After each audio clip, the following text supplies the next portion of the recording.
Uh-oh, spaghetti-o.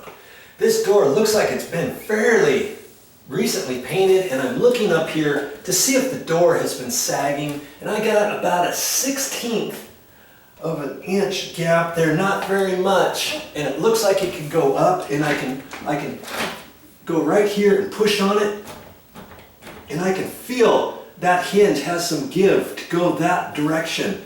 And I know if I take this hinge off of here and put my two long 3-inch screws on the back side, undo the hinge, flip it out of the way, pre-drill 2 holes, get right into the stud, suck it back in there, use the same screws on the hinge, that will raise this up. And I'm not going to show you that on this video. I only need to push it up that way a little bit.